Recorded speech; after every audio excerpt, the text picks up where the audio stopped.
เธอดูน่ารักกว่าใครต่อใครที่ฉันเคยได้เจอเธอดูสดใสกว่าใครต่อใครจนฉันนั้นต้องแอบหาเธอเรียนที่ไหนบอกกับฉันได้ไหมเธอ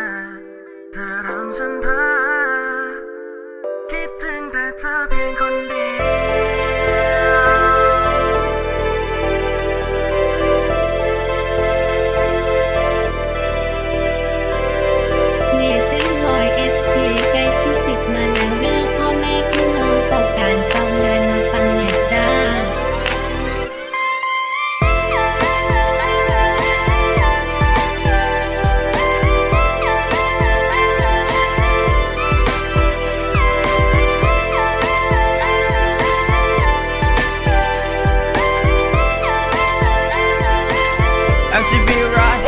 อยากจะมีดังชายเป็นลูกสะใภ้แม่เราดิแล้วมันจะมีอยู่ไหมไอ้คนที่ลิดกว่าเฮียอีกหนูคนธรรมดาไม่ใช่โซฟีจะมีปีกเฮียมันคนดีแล้วไม่เคยมีหรอกตีรีจะเอาสร้อยเพชรหรือว่านาฬิกาทองจะกิน KFC หรือกินไก่ในบอนชอนจะคอยกล่อมหนูได้ยามตื่นหรือยามนอนจะฟังนิลาดกาบหรือจะฟังบทรามกรค่าเทอมหนูไม่มีก็บอกเฮียเดี๋ยวเฮียจัดให้ไอโฟนหนูล้าหลังก็บอกเฮียเดี๋ยวเฮียจัดได้กระเป๋าหรือกุชชี่ก็บอกเฮียถ้าหนูอยากได้ไม่ต้องเกรงใจเฮียหนูอยากได้เฮียก็อยากให้หนูเรียนที่ไหนเดี๋ยวเฮียไปรับได้เปล่านั่งมอไซค์กับฝุ่นมันเยอะได้ข่าวต้องซื้อแมสเองท่านผู้นำได้กล่าวแล้วท่านผู้นำเขาโง่เกินหนูพากันรับได้เปล่าเฮียรับไม่ได้น่ารักกว่าใครต่อใครที่ฉันเคยได้เจอเธอดูสดใสกว่าใครต่อใครจนฉันนั้นต้องแอบหาเธอเรียนที่ไห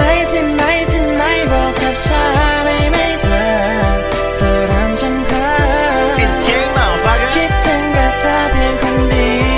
ยวไม่เชื่อก็เข้ามาลองดูพี่อ่านไม่ดูตีใส่สไตล์คนคูลและพี่ไม่โหดร้ายพี่ยิ้มง่ายกว่ากวนอูไม่เก่งเรื่องบทละครแต่เก่งกลอนอยากให้ลองดูพี่ไม่มีหุ่นมีให้ก่อนในหน้าหนาวแต่มีแฟบสูตรพิเศษใช้ซักแล้วผ้าขาวอาจมีเรื่องเช้าโฉดแต่ไม่ใช่เรื่องสาวเป็นแค่เรื่องกินปากที่เหม็นมากในตอนที่พี่หาวพี่ก็ได้แต่หวังว่าหนูก็คงจะรับได้ถึงแม้พี่จะรู้ว่าหนูไม่เคยรับรักง่ายมีแบงค์พันในกระเป๋าหนูอยากลองนับไหม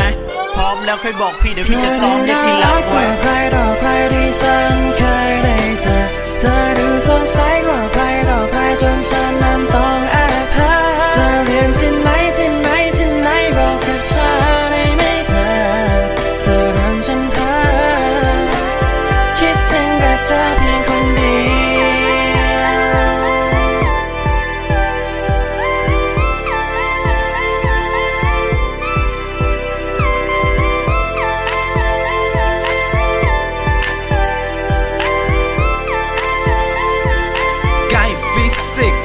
ถ้าหนูไม่รักพี่ก็จะไม่ยอมแพ้ทั้งที่นิ้วทั้งที่คอมันก็มีแต่ทองแท้บอกว่าพี่ไม่เด็ดอ่ะหนูก็ลองและอยากจะรู้เด็ดไม่เด็ดหนูอยากเข้ามาลองไหม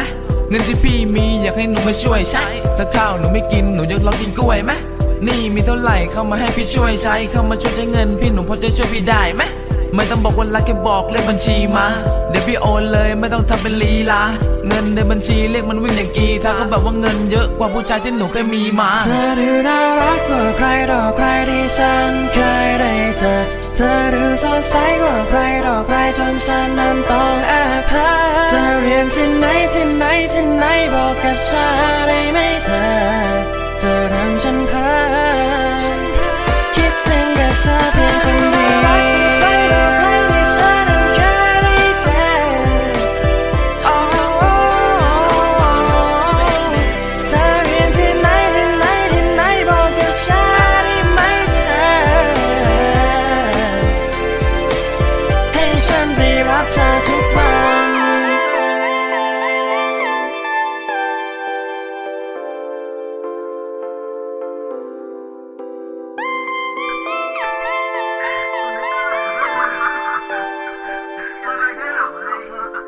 ผมต้องตอบโต้นะพี่นะเอ้ยถึงตอบ